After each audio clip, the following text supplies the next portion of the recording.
consistency. All right, good morning. Welcome to the 2025 Phillips 66 Big 12 Men's Basketball Championships. Thank you all for being here, and welcome to 4 new programs and their respective media members. We're thrilled to welcome you guys to Kansas City. We're going to start with some opening remarks from Kathy Nelson of the Kansas City Sports Commission. Then after that, we will flip it to Commissioner Yormark for his opening remarks. Following both their opening remarks, we will do Q&A. Raise your hand, affiliation, and we'll get our mic holders to you. So for now, Kathy, go ahead. Great. Thank you, Clark. Good morning, everyone. My name is Kathy Nelson. I serve as President and CEO for the Kansas City Sports Commission and also President and CEO for Visit KC here in Kansas City.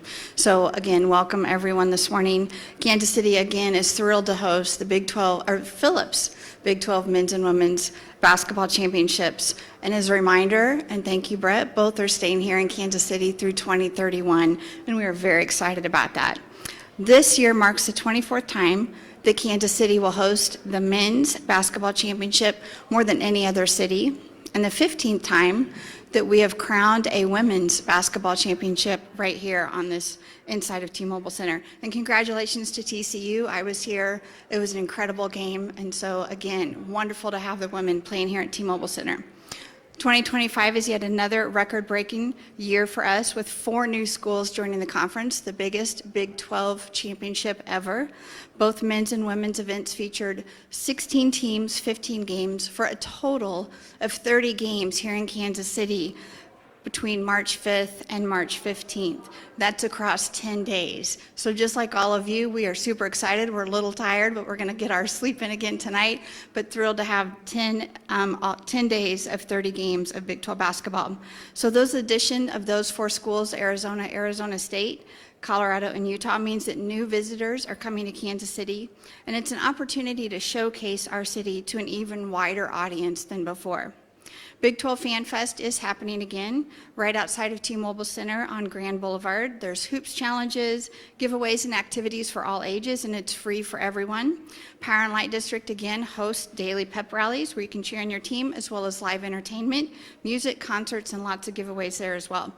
Parking and transportation, locals and visitors are encouraged to use our free KC streetcar, rideshare services, and Ride KC public transit. And there are approximately 40,000 parking spaces in downtown Kansas City, so you can find and pay for your spot before you even arrive by using the Park KC app.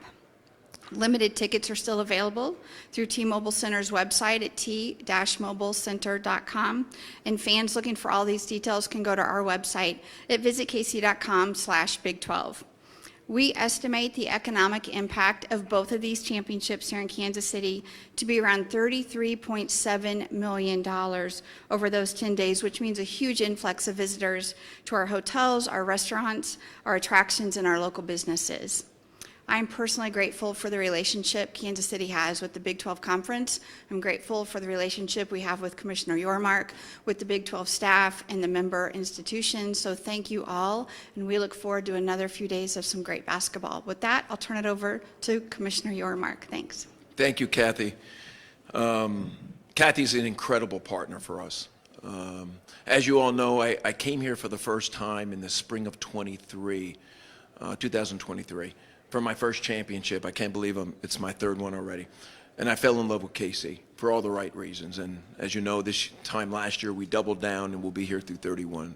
So Kathy, thank you for your partnership. Thank you for just everything you do for the conference, our schools, and we look forward to calling KC home for a long time. I also want to throw out a couple more thanks to a couple people that make this a great 10 days for us. Certainly Mayor Lucas and his team. He's been incredible. I'll spend some time with him Friday just to get an update on everything KC, but he's been an incredible partner. Phillips 66, without them we're not here, so I want to thank them. And also T-Mobile Center.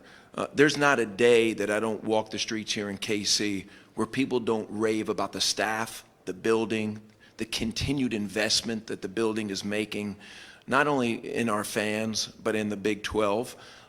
As many of you walk around the building this week, enhanced clubs, more visual signage, LED, just an upgrading of everything they do here.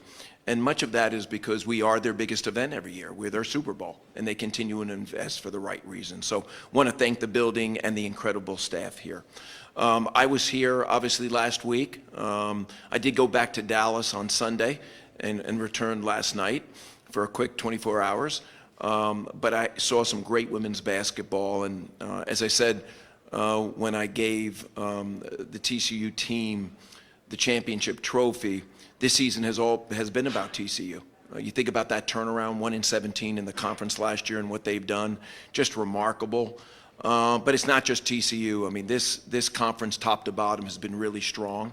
I anticipate that we have 8 or 9 teams that are tournament worthy. I'm excited for what's in store for us in the tournament. And I think we've had a great year when you think about women's basketball. And certainly the Four Corner schools have made us stronger, women's and men's for that matter. On the men's front, listen, you've heard me say it before, we are the best men's basketball conference in America. No doubt about it. And when you look at the historicals over the last 5 to 10 years, follow the data. It speaks for itself. Thinking about this year and referencing this year specifically, we've got 4 teams in the net top 10, 7 teams in Ken Palm's top 30. At least half of our conference, maybe more, will be in the NCAA tournament. And I think as all of you have seen throughout this year, it's a grind every game. And as many announcers have said it on ESPN and other platforms, every one of our conference game feels like a tournament game. And you're going to get a lot of that here over the next week. Excited to have 16 schools here. We have a deep conference. Anyone, might be here late Saturday, to be crowned our champion. It's wide open. Certainly there's some favorites, but anyone can win it. And I think that's what makes our conference so special.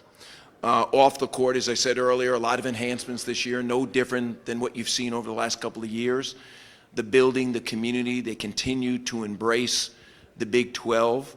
I will tell you, I've spoken to the Four Corner schools certainly last week and again this week. Everyone's excited to be here.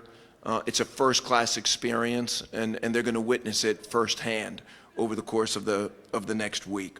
A lot of entertainment will be in Power and Light. I want to thank our partners at Power and Light for doing an incredible job and keeping our many, many fans busy with great experiences and music. And obviously the week will culminate with Shaquille O'Neal doing a great DJ set Saturday night, and he's become a fixture here in the Big 12, and we love having him with us. Again, want to formally welcome the Four Corner schools to KC.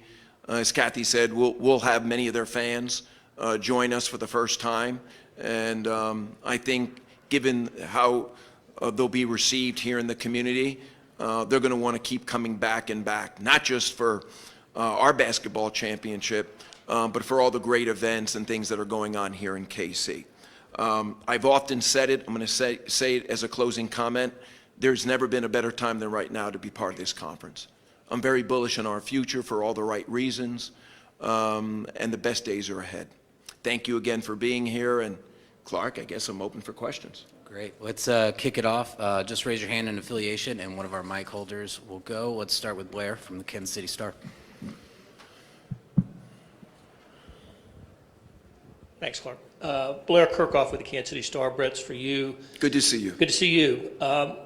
The court's design's gotten a lot of reaction this week. I just want to get your reaction to the reaction and what was the inspiration for the design. So, Blair, let me start off by saying that court isn't about me. It's about our student athletes. When I first got here, it was all about modernizing and contemporizing our brand, connecting to culture, and getting on the consciousness of current and future student athletes. And that's what we're doing. Every student athlete that walked on that court last week came up to me and said, Brett, it's fantastic. They took selfies. They loved it. Today, I got here very early. Iowa State practiced, and the entire team said, love it, love being on there. I think it's aspirational. That's our stage. And we wanted to make a profound statement. And I think we did, and I love it. And listen, in life, you know, you never get it perfectly correct. But I think the people that matter most, that are weighing in, really love it, and that's what matters to me. But thank you for the question. Go Scott in the green from Cincinnati. Scott Springer, Cincinnati Enquirer. Scott, how are you doing today? Good. Now, was there a direct flight from Cincy or not? There is no such thing. There is not. If We you got to can work get on that. Going, I'm I all know, for we it. got to work on that. Yeah, I mean, I Okay. like Chicago and all, but I'd rather. But you be got here quicker. okay? Yeah, I did. All right, good, Yeah, good. Had an open seat on the way here too. That's. I'm An playing open the seat lottery. next to you? Yeah. Oh, Yeah. okay. Yeah. Good. Anyway, not every team is going to make the NCAA tournament here. Can you describe the Crown tournament? Is it the top 2 qualifiers that don't make the tournament? Some specifications on that event. It is the top 2 that don't get into the tournament. We're excited to be part of the Crown. We think it's going to be a first-class opportunity for our student athletes to showcase their talents, our teams. Fox is a wonderful partner of ours, as you probably know. They've been doing football with us for quite some time, and next year they distribute basketball games for the first time in years. So we're excited to be in the Fox family, and I think their tournament's going to be off the charts, and I will be in there in Vegas to kick things off. Hi, Todd Lebo, Sports Radio 810 here in Kansas City for Commissioner Yormark. Just can you take us through some of the challenges or unique things that have happened this year for the first time, almost through with the entire sports calendar with 16 teams? What have you learned about having 16 teams spread across the country like you guys have? I've got a harder job now. But I embrace it. I mean, listen, I think, as you guys all know, when I first got here, I wanted to be a national conference. I wanted to be coast to coast. I inherited a conference that was 10 strong. We're 16 strong. We're in 5 states. We're in 10 states now. We're in 4 time zones. I love the composition of our conference for all the right reasons. Does it present some challenges from time to time for student athletes, travel, et cetera, et cetera? Yes, but in working with our sport administrators, we're very mindful of that, and we're managing it quite well, I think. But the positives outweigh any negatives. You just look at the depth of this conference across the board, all sports. Love where we are, love where we're going. We've had to integrate 8 new schools, if you think about it, in the last 2 years, and I think that's gone extremely well. And they're all proud to be part of this conference. So I'm excited about our future, as I said earlier, and I love the fact that we're 16 strong. Ronald Weaver, the Daily Universe, Provo, Utah. Question for Commissioner Yormark. You've been very aggressive right here. In the Oh, middle. I'm sorry, I didn't. No, you're totally How fine. are you today? Good. How are you? Thank I'm you for great. asking. Thank You've you. been very aggressive in expansion. Do you see further schools expanding to the Big 12 in the next few years? Or are you set with 16 teams right now at the state of the conference? Well, I love 16. I love where we are, and it's taken its toll on the staff, you know, to integrate everyone, although I think it's gone really, really well. Expansion isn't something that's on my radar right now for obvious reasons. But listen, this is an evolving landscape, collegiate athletics, and we always have to be ready. So I can't sit here and say we'll be 16 for the next 10 years. It'll all depend on the nuances in and around the Big 12. But I love 16, and I love our geographic composition, and I think there's a lot of upside. And, you know, what I focus on every day is being the best version of ourselves. And we're 16 today. And the question is, how do we become the best version of 16? And we're not there yet. Thank you for your question. We'll go Dennis Dodd from CBS Sports next.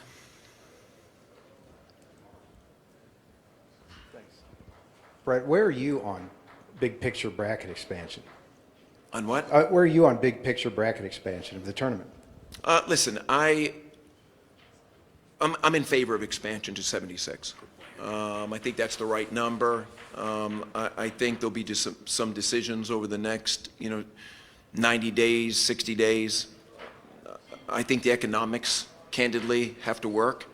CBS and TNT have a marquee asset with the tournament.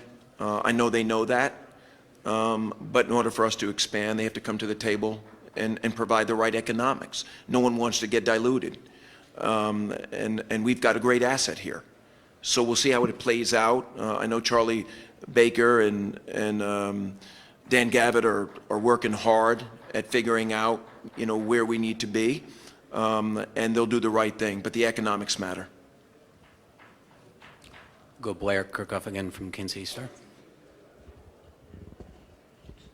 Star. Kathy, can you speak to Kansas City's an experienced basketball tournament host. Can you speak to how that favors Kansas City when it just comes to bidding for events like this?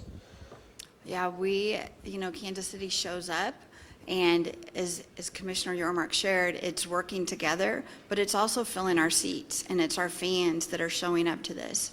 We are hosting the 2027 Division I Men's Regionals again, and that doesn't come lightly. It's a lot of years of work that goes into that, but I think both Big 12 and NCAA know that we know how to host. You don't just show up. We're working with our hotel partners, with our transportation partners, with food and beverage. All that plays a role into it. They're focused on what happens on the court. Brett has really challenged us to step up and focused on what's happening on Grand Boulevard, what's happening in Power and Light District. I think all that continues to play a role in getting bigger and better each year. Over here, question for both. Harold Kentz, Fox affiliate here. How are you? Good to see you again. One question for you, Brett, with the conference and the way the brackets are scheduled. I know every conference has like a unique way of doing brackets. Some have 4 teams going and they just kind of build up to a championship, giving the buys to top 4. Have you ever thought of anything, or have you heard anything from the coaches of the way the brackets work for the Big 12 tournament and what's best for the student athletes? And I'll have another question for you. You're talking about our bracket here? Yes. Yeah, no, listen, I have gotten nothing but positive feedback. Brian Thornton is our head of basketball. Hopefully you all know him. Brian, have you heard anything else? No, it's been positive so far. Obviously, this is our first year with 16. And one of the things that we want to do is we always want to reward our teams that have great years throughout the course of the season. And that's why we give double buys to our top 4 seeds. Thank you. Our 5 through 8 receive one bye, and then our other teams play, obviously, today. But we always want to reward them, and as Commissioner talked about, it's extremely important because we look at our conference as a conference that's going to have half of our teams in the NCAA tournament. And for our teams that have played really well over the course of the year, we don't want them to have to play 4 or 5 games ahead of the NCAA tournament. So we want to reward them, put them in the best place to be playing the best basketball when it matters the most. Thank you. And Kathy, for you, obviously this one big event leads to more big events coming up in the future. Just how does an event like this and the way you guys have made this so streamlined help you guys going forward for preparing for something like the World Cup coming next year? Yes, it has been an interesting week already. Last week, I'll give you a couple examples. We had our staff here for both Sports Commission and Visit KC working. We also at the same time had a site visit for Division I Women's Volleyball, which we're hosting in December, the Final Four. We also had a 2-day site visit with Rugby World Cup, which we're bidding on for 2031 for men and 2033 for women. And today we've released the Sonic ID for World Cup for next year. So these types of events just means we get better and better again, and knowing how to operate with that, we're increasing our staff size. We continue to hire more people, and it makes it better as we look to the future. Just speaking about FIFA, I need to tell everyone I was watching Fox this morning. I'm a little loyal to Fox because my sister-in-law is the anchor in New York City. And you guys played for the first time, I think, the new theme song for FIFA, which was terrific. I want you to know I didn't get off my Peloton to dance at all, but it's a great theme song. Good. Great theme song. Kathy's done a heck of a job here. I mean, the biggest and greatest global events are all coming to KC. So, incredible. Saul Bookman, PHNX Sports. Obviously bringing in the Four Corner schools and their history in Vegas and the Pac-12 tournament, what kind of, feedback have you received from those schools in terms of future venue opportunities for this tournament specifically? Well, listen, they've been in Vegas for a long time. They liked Vegas. Vegas was great to them. No different than what I said to the women's teams last week. Come here, sample it, give me your feedback. Across the board, they loved it. They thought it was first class, an experience that they haven't had anywhere else, and I expect the same from the 4 men's coaches. Because, I'm very engaged with them, and I want their feedback. I want them to tell us how we can get better. But I think they're going to love it here for all the right reasons, and for the same reason I fell in love with KC. And as I said earlier, we're here through 31. We're committed to KC. What happens after that, I don't know, but I would anticipate we're here for a long, long time. Gentleman in the plaid shirt. Brett, and then maybe this is for Brian a little bit too, but just there's a lot of talk about going to 18 games next year. What was behind that decision? Did y'all feel like, or did coaches feel like 20 was too much, or how did that come about? I'll let Brian speak to that. Brian, go ahead. It's a very good question, and that is our anticipation to go to 18 games. And one of the biggest impetuses for that is just the balance of conference versus non-conference games. It's extremely important because of the competitive nature of our conference, for there to be some ability to have a bye built into our schedule. And just because of the way that the schedule lays out, playing 20 games post-Christmas makes that impossible to do. So we're going to try 18 games, and we're going to see how that goes. Obviously, it's extremely important for us to ensure that we have quality non-conference games that are played before Christmas, and that's something that we're investing with our schools on. Women, yes.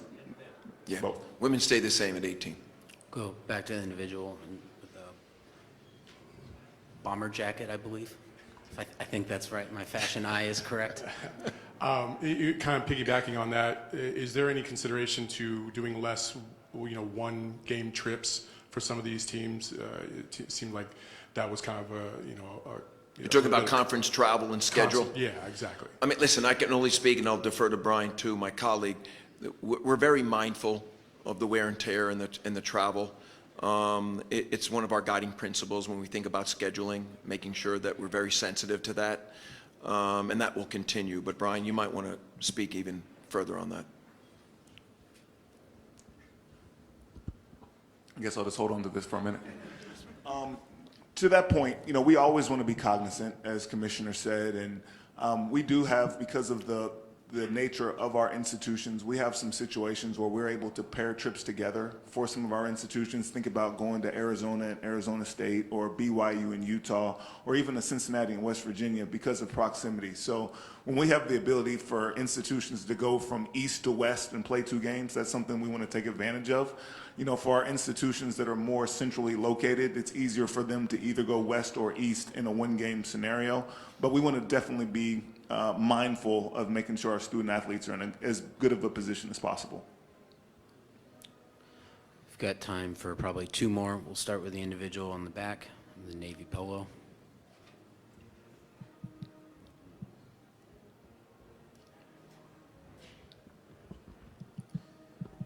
Ryan Decker, Golden Blue Nation out in Morgantown. Commissioner, question that's not basketball related, admittedly. Going to a lot of Friday night games in football this upcoming season, what's the motivation behind that? How can that help the conference this season? Well, listen, we experienced quite a few Friday night games last year. I thought that went really well. Our ratings were great. Fans enjoyed it. They don't mind occasionally going to a Friday night. They don't want that to be a regular schedule dynamic, but I think occasionally it works out really well. It changes it up. This year we have a few more, and I'm excited about it. I think on a Friday night we can be a showcased conference for all the right reasons.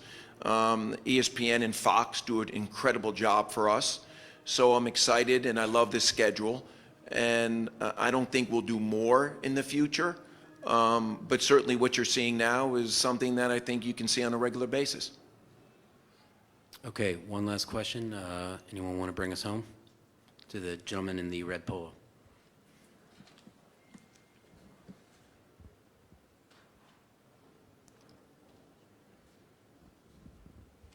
Hi, Commissioner Kevin Kinder from the Blue and Gold News. How you doing, Kevin? Just fine, thank you.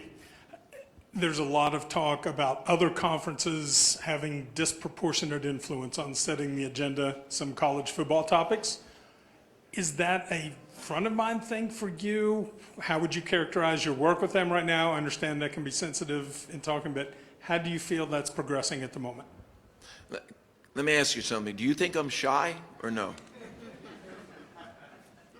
All right. So that being said, I think it's fair to say that I represent the conference pretty aggressively when I'm in those forums. It's important for us to be heard, and we are. I will say that the relationship amongst the commissioners of the Power Four has never been better.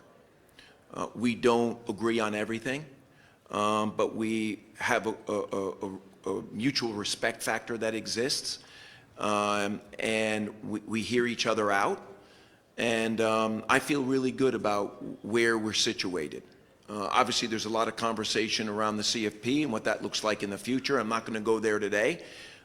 We did have a meeting a couple weeks ago in Dallas. We'll have another one in a couple of weeks from now, and we'll continue to vet out what the possibilities and opportunities are. But my number one guiding principle is really to do what's right for college football. And that's what we're tracking towards. And I think I speak on behalf of my colleagues to say that's their guiding principle also. But thank you for the question. Okay, thank you everyone for your time today. Really appreciate it, and enjoy this year's men's basketball championship. Congratulations again to TCU. Thank you all.